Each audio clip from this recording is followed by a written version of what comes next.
오늘 하나님께서 우리들에게 주시는 말씀은 요한복음 1장 14절의 말씀입니다. 다 같이 한 목소리로 읽겠습니다. 말씀이 육신이 되어 우리 가운데 거하심에 우리가 그의 영광을 보니 아버지의 독생자의 영광이요 은혜와 진리가 충만하더라. 아멘. 오늘 말씀의 제목은 일상과 신비를 하나로 봅시다라는 주제로 하나님의 말씀을 전하려고 합니다. 일단 우리들은 일상과 신비를 전혀 다른 영역으로 생각하고 분리를 시키는 그런 경향이 있습니다. 만약에 그렇게 일상과 신비를 분리한다면 우리들의 일상 속에서는 전혀 그 어떤 신비로움도 찾을 수가 없게 되는 겁니다. 일상 속에서 하나님을 느낄 수도 없게 되는 것이지요. 일상 속에서 신비를 찾을 수 없고 일상과 신비가 정말 단절이 되어 있다고 한다면은 우리들의 영혼의 목마름, 영혼에 대한 그리움은 일상 속에서는 전혀 채울 수가 없는 헛된 바람이 될 뿐일 것입니다. 또 일상과 신비가 만약에 분리가 되어 있다고 한다면은 우리가 느끼고 감동하는 모든 신비로움들은 일상과 완전하게 분리가 되어 있다고 한다면은 그 우리가 느끼는, 우리가 경험했던 모든 신비로움들은 일상과 끊어져 있기 때문에 그것은 착각, 거짓, 과장, 비현실일 뿐이게 될 것입니다. 왜요? 일상이라는 실제에 근거하지 않고 분리가 된 신비여서 그렇게 되는 겁니다. 일상을 신비로 해석하고 신비로 표현을 했기 때문에 우리들의 마음을 감동시키는 영화, 드라마, 음악, 예술들이 존재하는 겁니다. 그 모든 예술의 근원은 일상적인 삶을 해석한 것이죠. 거기에다가 음악을 입히고 예술을 입히고 조명을 입히고 신비로움을 더하여서 우리들의 마음을 감동시키는 다양한 많은 예술을 우리가 경험할 수 있게 된 것입니다. 그러니까 신비로움이 일상과 끊어져 있지 않는 것이죠. 일상을 신비로움으로 채색하고 표현했기 때문에 우리는 예술을 느끼는 겁니다. 음악을 듣고 감동하는 겁니다. 자연적인 세상과 자연적인 섭리가 있는 일상적인 삶을, 그런데 일상적인 분이 창조한 게 아니라 일상적인 이 모든 것들을 사실은 초월적인 하나님께서 만들었다는 거예요. 그러니까 일상과 초월적인 하나님, 우리들의 평범한 현실과 신비로움은 애초에부터 함께 있었던 것이죠. 연결이 되어 있었던 것입니다. 그리고 그 초월적인 신비로운 하나님께서 자연적인 세상, 자연적인 섭리가 있는 우리 지체들의 일상적인 삶 속에 들어오셨어요. 예수님께서 성육신하셔서 들어오셨기 때문에 그런 신비로운 하나님이, 초월적인 하나님이 우리들의 일상의 곁으로 찾아오신 것입니다. 그러니까 신비와 일상이 만나게 된 거죠. 예수님께서 성육신하신 사건이 그것을 대표하는 사건입니다. 그러니 자연적인 세상, 이 일상적인 세상 속에서는 우리가 초월적인 하나님만 찾아서만 되는 것도 아니고 초월적인 하나님도 우리가 그리워하는 것이지만은 우리들의 삶 속에 들어와 계신 성육신하신 하나님도 일상 속에서 만나야 하는 것입니다. 우리가 서로의 지체들을 바라보게 될 때에 그 사람을 보는 거기도 하지만은 그 사람 안에 계신 하나님도 바라보게 됩니다. 누군가를 바라볼 때에는 동시에 그와 함께 계신 하나님도 바라보게 됩니다. 이렇게 우리의 일상 속에서는 초월적인 하나님도 들어와 계시고 성육신 하신 하나님, 일상 속에 들어와 계신 하나님, 조금 더 어려운 말로는 내재적인 하나님도 들어와 계신 거죠. 그런데 우리가 자연적인 세상에서는 하나님을 찾을 수 없고 일상적인 세상 속에서, 평범한 세상 속에서 하나님을 찾을 수 없어서 신비의 영역 속으로 도망을 쳐서 그 신비의 영역 속에서만 하나님을 찾고 느끼려고 하지는 않습니까? 삶이 아름다운 것은 이 일상 속에서 신비를 읽어내어서 표현했기 때문에 삶이 아름다워질 수가 있는 것입니다. 우리가 신앙생활 하면서 자연 일상적인 삶과 영적인 삶, 자연 일상적인 삶과 초월적인 삶을 만약에 우리가 분리를 해버리게 되면은 우리들은 신앙생활 하다가 신비의 하나님을 일상 속에서 경험할 수 없기 때문에 곧바로 자연적인 이 일상의 삶은 지루함에 빠져버리게 될 거고 허무함에 빠져버리게 될 것입니다. 또 신앙을 신비의 영역으로만 만약에 알고 현실을 외면하고 일상을 외면하고 저 신비 속에서만 하나님을 찾는다고 했었을 때에는 그 신비 속에서 하나님을 만나잖아요. 하나님의 신비로운 은혜를 경험하잖아요. 그리고 일상으로 돌아왔는데 일상은 하나도 안 바뀌어 있어요. 일상은 하나도 달라진 것이 없게 되는 겁니다. 그러니 신비의 영역 속에서만 신앙생활을 할 때에는 삶의 현장은 전혀 달라지지 않는다는 그런 문제도 발생하게 됩니다. 그러니 일상과 신비를 분리하지 말자 이거예요. 하나님은 일상의 삶을 창조하셨습니다.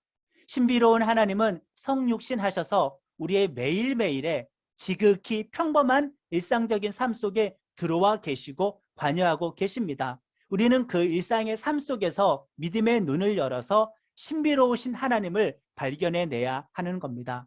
우리 지체들의 영혼은 지체들의 몸과 포개어져 있어요.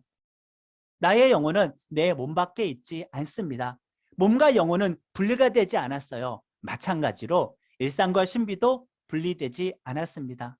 온 세상을 창조하신 그 무한하신 하나님께서 독생자 예수님을 한 사람의 아기로 목수의 아들로 이 세상에 태어나게 하셨어요. 예수님께서는 공생애를 시작하기 전까지는 30년 동안 평범한 한 인간으로 사셨습니다. 일상의 삶을 사셨어요. 우리의 구원자가 일상의 삶을 살지 않고 신비에서부터 출발해서 신비로운 구원 사역을 이루신 분이 아니라 우리의 구원자 예수님께서는 일상으로 들어와 일상의 삶을 사시다가 우리의 구원을 이루신 분입니다.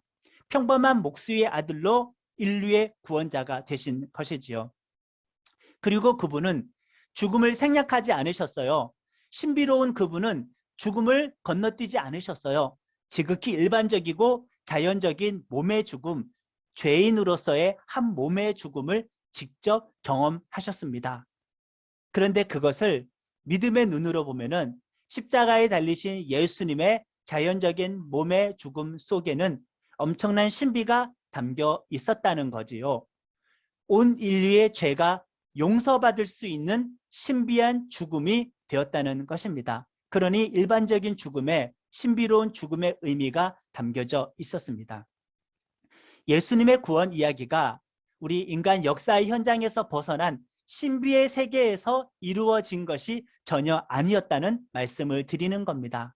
우리가 성경에 대해서 접근을 할 때에도 현실 세상, 일상을 떼어놓고 신비의 책으로만 성경을 접근하려고 합니다. 그러나 성경은 이 세상 속에 섭리하신 하나님의 일들에 대한 기록입니다. 성경은 이스라엘의 역사에 관여하신 하나님의 기록입니다. 그러니까 이 땅 가운데에 벌어지지 않았던 천상의 세계의 천상의 이야기를 성경에 기록해 놓은 것이 아니라 이스라엘이라는 이 땅을 살아가는 한 민족을 택하셔서 그들의 역사 속에서 하나님의 구원의 계시를 보여준 사건이지요. 그렇기 때문에 성경은 신비로운 책이 아니라 우리들 곁에 있는 일반적인 책, 일상의 책이 되어지는 것입니다. 하나님의 성경의 저자이죠. 정말 신비롭습니다. 그런데 그 성경은 또한 사람 저자 40여 명이 기록을 했습니다. 삶의 자리에 머문 사람들의 신앙이 반영된 기록이라는 말씀입니다. 출애굽 때 홍해가 갈라졌죠. 신비로운 현상입니다. 그런데 하나님의 신비는 일상에 대한 영적인 해석인 경우가 많이 있어요. 물론 정말 필요할 때에는 일상을 초월해서 일방적으로 하나님께서 신비로운 초자연적인 역사를 일으키시기도 하십니다. 자, 홍해가 갈라졌습니다. 성경 한쪽에는 물이 좌우의 벽이 되었다고 합니다. 일순간 갈라져서 중력을 거슬러 물이 좌우의 벽이 되었다고 읽을 수도 있어요. 말씀을 보시면은 이스라엘 자손이 바다 가운데로 육지로 걸어가고 물은 그들의 좌우에 벽이 되니라고 일순간 갈라져서 중력을 거슬러서 물이 좌우에 벽이 되었다고 출애굽 홍해 사건을 하나님의 신비의 측면에서 이렇게 기록하기도 합니다. 그런데 또한 모세가 바다 위로 손을 내밀매 여호와께서 큰 동풍이 밤새도록 바닷물을 물러가게 하시니 물이 갈라져 바다가 마른 땅이 된지라 라고 해서 자연 질서와 법칙을 적용한 상태에서 일어난 하나님의 섭리로 기록하기도 합니다. 그러니까 수심이 얕은 지역에 장시간 밤새도록 강한 바람이 일정한 방향으로 몰아쳐서 물이 서서히 바람에 밀려 물러가서 홍해를 건넌 것으로도 기록하고 있죠. 이런 일상의 일들을 영적으로 해석을 하였을 때 신비로운 언어로, 신앙의 언어로 표현하는 부분들이 성경에는 많이 있습니다. 둘 중에 하나가 맞다, 틀리다로 우리는 해석하면 안 됩니다. 일상이 정답이네, 신비가 거짓이었구나, 아니다, 신비가 진짜였네, 일상은 우리가 그냥 모른 척하자, 이렇게 일상과 신비를 나눌 수가 없다는 거예요. 일상에 대한 믿음의 눈을 가지고 해석을 하여서 신비의 하나님을 발견할 수가 있게 된 것입니다. 일상과 신비를 이렇게 나눌 수가 없어요. 일상 가운데에서 역사하신 하나님의 일들을 우리는 신비로움으로 해석을 합니다. 신비로움을 제거하지도 말아야 됩니다. 그러면 일상은 그냥 하나님이 없는 모든 것을 우연으로만 해석하려고 하는 인간적인 세상이 될 뿐입니다. 반대로 일상을 다 삭제해버리고 신비로만 해석을 해버리게 된다면 성경의 이야기, 성경의 말씀, 성경의 경험들은 우리가 일상 속에서 적용할 수 없고 경험할 수 없는 전설적인 이야기로만 남게 될 것입니다. 이 둘을 나누지 말고 하나로 바라봐야 합니다. 성경을 해석할 때에 우리는 일상의 시선을 제거하고 신비롭게만 해석하려고 해요. 설교를 듣는 것, 성경 공부하는 것, 말씀을 묵상하는 것, 이 모든 것을 신비로운 말씀을 받는다라고 생각을 하고 설교 이후에, 묵상 이후에 성경을 공부하고 성경을 읽은 다음에 삶의 자리로 가서는 그 속에서 말씀하시는 하나님의 음성을 전혀 듣지 못하게 되는 그런 괴리감이 발생하게 됩니다. 성경의 저자, 물론 하나님께서 성경을 기록하셨죠. 성경을 기록한 설 가운데 축자 영감설이라고 있습니다. 성경을 하나님께서 기록하셨다라는 것을 강조하고 싶어서 그런 축자 영감설이 나왔는데 여기서 인간의 저자의 역할은 로봇가 되는 겁니다. 단순하게 기계가 되는 거예요. 성경의 40여 명의 저자들은 하나님께서 글자 한자 한자를 그냥 불러주는 대로 기계적으로 강제적으로 받아 적어서 성경을 기록했다. 성경은 하나님께서 이렇게 기록했다. 축자 영감서를 그렇게 말을 하기도 합니다. 성경을 신비로만 보는 것이죠. 또한 반대로 성경은 사람이 기록했지, 사람 저자가 기록했지, 그래서 지극히 그 저자의 주관적이고 일반적인 생각이 전적으로 반영이 되었지라고 보는 것은 하나님의 신비, 성령 하나님의 감동 감화를 무시하는 일반적인 시각으로만 성경을 바라보게 되는 것입니다. 지금 우리 오늘의 이 말씀은 일상과 신비를 나눌 수 없다라는 말씀으로 계속 말씀을 전하고 있습니다. 하나님의 신비로 성경을 기록했지만 성경의 저자들은 로봇가 되어서 기계적으로 성경을 받아 쓴 것이 아닙니다. 성경의 저자들의 개성, 경험, 신앙, 신학, 그들의 배움, 그들의 주변 상황이 성경의 기록에 다 반영이 되어 있다라는 거예요.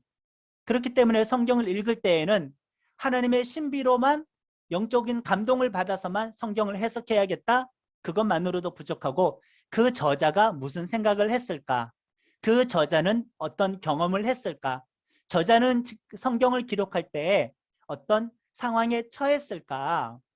그 저자의 형편과 상황을 알고 성경을 읽을 때 우리는 성경의 정확한 의미를 알 수 있게 되는 것입니다. 큐티를 하는 사람들은 하나님의 신비에 대해서 꽂혀 있는 그런 경향이 많이 있지요. 그 큐티를 할 때에도 하나님의 신비에 기대어서 성경을 묵상하려고 합니다. 그냥 꽂히는 말씀, 어떤 꽂히는 느낌, 깨달음을 통하여서 하나님의 말씀을 이해하려고 하는데 나중에 보면은 지극히 철저하게 성경 저자의 의도를 무시하고 주관적으로 성경을 해석을 해서 은혜를 받았지만 성경 본뜻의 가르침과 상관이 없는 해석과 적용을 하는 경우가 많이 있습니다. 그럴 때에는 성경 저자의 일상으로 돌아와서 저자의 의도대로 성경을 공부하는 일들이 필요한 것입니다. 이렇게 일상과 신비를 분리하지 않고 하나로 볼 필요가 있는데 우리는 일상 속에서 신비를 발견해낼 수 있는 그 눈을 가져야 할 것입니다. 그것이 바로 믿음이라는 눈이 되는 것이죠.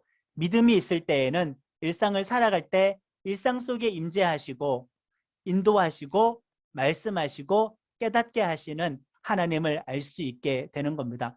드라마를 보다가도 대중가요를 듣다가도 예술 작품을 관람하다가도 사람들과의 대화 속에서도 일상의 삶 속에서 부딪히는 수많은 다양한 경험들 속에서도 그 안에 하나님의 음성, 하나님의 뜻, 하나님의 마음을 느낄 수 있으려면은 일상과 신비를 분리하지 않고 그 일상 속에 신비로운 하나님이 깃들여 있다고 믿고 믿음의 눈을 가지고 일상을 관찰하게 될 때에는 일상 속에서 우리는 신비로운 하나님을 경험할 수가 있게 되는 것입니다. 오늘 말씀을 제가 다시 한번 읽어드립니다. 말씀이 육신이 되어 우리 가운데에 거하심에 우리가 그의 영광을 보니 아버지의 독생자의 영광이요 은혜와 진리가 충만하더라. 여기 구절을 한번 보세요. 말씀이라는 신비이죠. 태초부터 있었으니까 보이지 않으니까 말씀은 신비로움입니다. 분명히 말씀은 신비예요. 그런데 말씀이라는 신비가 육신이라는 일상이 되어서 우리가 경험하고 공감하고 곁에 둘 수 있는 분으로 오신 것입니다. 또 말씀을 보시면 하나님 아버지의 독생자의 영광, 이 단어 자체가 좀 신비롭지 않습니까? 하나님 아버지의 독생자의 영광, 하나님의 영광, 성령님의 영광, 예수님의 영광, 일상적이지 않는 말이죠. 그런데 일상적이지 않은 하나님의 영광을 우리가 어떻게 경험해요? 육신이라는 일상이 되어 오셨기 때문에 하나님의 신비로운 이 영광은 육신이라는 일상이 되어서 우리가 경험할 수 있는 예수님이 되신 것입니다. 그러니까 일상 속에서 하나님의 신비를 경험할 수 있게 된 거죠. 충만한 은혜와 그 충만한 진리, 이 단어 자체가 낯설지 않습니까? 추상적이지 않습니까? 충만한 은혜와 충만한 진리라는 이 신비를 그대로 둬버리면 우리는 경험할 수 없는 모호한 단어가 되는 것입니다. 하나님의 은혜의 충만함, 하나님의 진리의 충만함. 근데 어떻게 내가 거기에 범접할 수 있을까? 하나님의 은혜를, 하나님의 진리를 내가 어떻게 과연 관여할 수 있을까? 어떻게 경험할 수 있을까? 육신이라는, 성육신이라는 일상적인 몸이 되어서 우리의 곁으로 오셨기 때문에 우리는 예수님을 통하여서 말씀의 신비를 알게 되는 것이고, 예수님을 통하여서 하나님의 영광을 알게 되는 것이고, 예수님을 통하여서 충만한 은혜를 알게 되는 것이고, 예수님을 통하여서 충만한 진리를 알게 되는 것이니, 이렇게 일상과 신비가 나누어져 있지 않다. 우리 지체들의 매일매일의 삶, 직장, 가정, 만나는 사람들, 여러분들의 취미생활, 경험하고 누리고 느끼고 있는 수많은 대중문화 속에서도 거기에 하나님이 없을까요?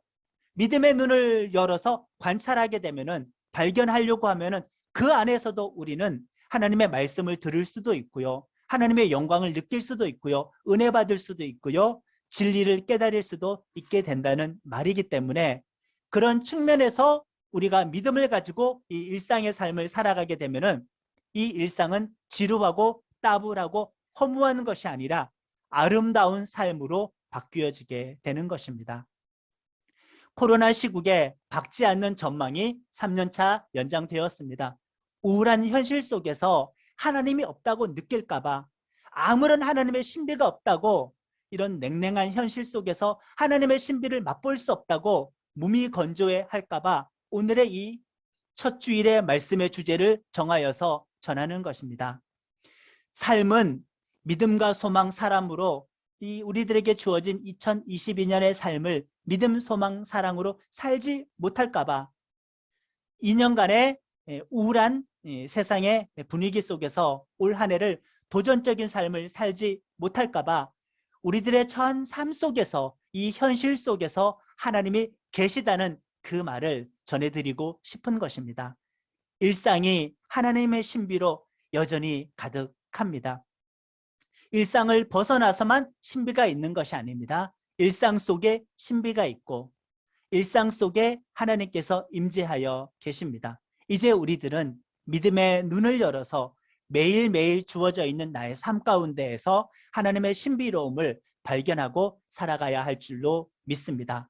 이 가르침에서 한 발짝 앞으로 나아가게 되면 다양한 분야로 적용을 할 수가 있습니다.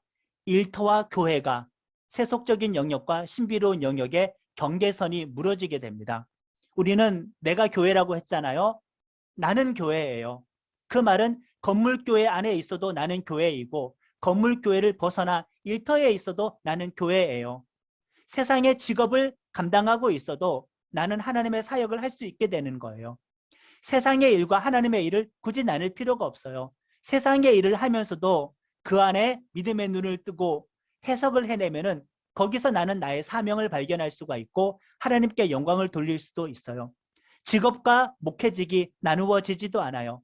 육적인 일과 영적인 일도 나눌 수가 없게 되는 거예요. 목사와 성도의 구분도 없어요. 신비와 일상이 만나서 하나가 되기 때문에 그렇습니다. 건물교회, 건물 밖교회를 굳이 나누지 않아도 됩니다. 주일만 거룩하고 나머지 6일은 거룩하지 않는 거, 그것도 아니죠. 주일 예배만 예배고 6일간의 삶이 예배가 아닌 것도 아니에요. 6일 동안 삶의 예배도 예배가 되어지는 것입니다. 우리가 예수님을 제대로 믿게 된다면 매일매일의 일상 속에서 하나님의 임재와 인도하심과 말씀이라는 신비를 경험할 수 있게 됩니다. 삶의 자리에서도 신비를 누릴 수 있게 되는 겁니다. 다양한 세상 문화 속에서도 하나님의 성령의 활동하시는 것을 느낄 수가 있게 되는 겁니다. 바로 곁에 있는 지체들의 눈동자에서도 우리는 하나님을 읽을 수 있게 되는 것입니다. 자연의 아름다움 속에서도 하나님을 느끼고 도시의 분주함 속에서도 하나님의 영의 임재와 활동을 고백할 수 있게 되는 겁니다. 이런 일상과 신비가 만나는 은혜로 일상을 신비롭게 살아가는 나는 교회 지체들이 될 수 있기를 예수님의 이름으로 축원합니다. 다 같이 우리 결단의 기도를 드리겠습니다. 하나님 아버지, 오늘 말씀을 주셔서 감사를 드립니다. 지난 2년간의 삶은 신비로움이 다 사라지고 처절한 일상 가운데에서 각자가 다 영적인 우울감을 어느 정도는 느꼈던 그런 실패라고 느낄 수 있었던 그런 시간들을 우리가 살아갔습니다. 멀리서 하나님을 찾았습니다. 가까이서 하나님을 찾지 못하였습니다. 높은 곳에서 하나님을 찾았습니다. 일상 속에서 은혜가 없었습니다. 일상 속에서 감동이 없었습니다. 일상 속에서 하나님의 동행하심, 하나님의 임재하심을 느끼지 못하였었습니다. 이제는 일상 속에서 아버지 하나님의 임재를 느낄 수 있도록 주님 축복하여 주시옵소서. 일상과 신비를 분리시키지 않는 믿음의 눈을 열어주셔서 매일매일의 삶을 아름답게 살아가도록, 매일매일의 삶을 영적으로 살아가도록, 매일매일의 삶을 사명으로 살아가도록, 매일매일의 삶을 하나님과 동행하며 살아갈 수 있도록 일상과 신비를 분리시키지 않는 믿음의 눈을 열어주셔서 어디서나 계시는 아버지를, 어디서나 계시는 예수님을, 어디서나 활동하시는 성령님을 누리며 살아가는 그런 믿음의 눈 열어주시기를 바랍니다. 모든 삶 속에서 하나님의 임재와 그 인도하심과 말씀을 알기를 원합니다. 주일날만 하나님의 말씀을 듣기를 원하지 않고요. 성경의 문자 속에 갇혀서만 하나님의 말씀을 듣기를 원치는 않습니다.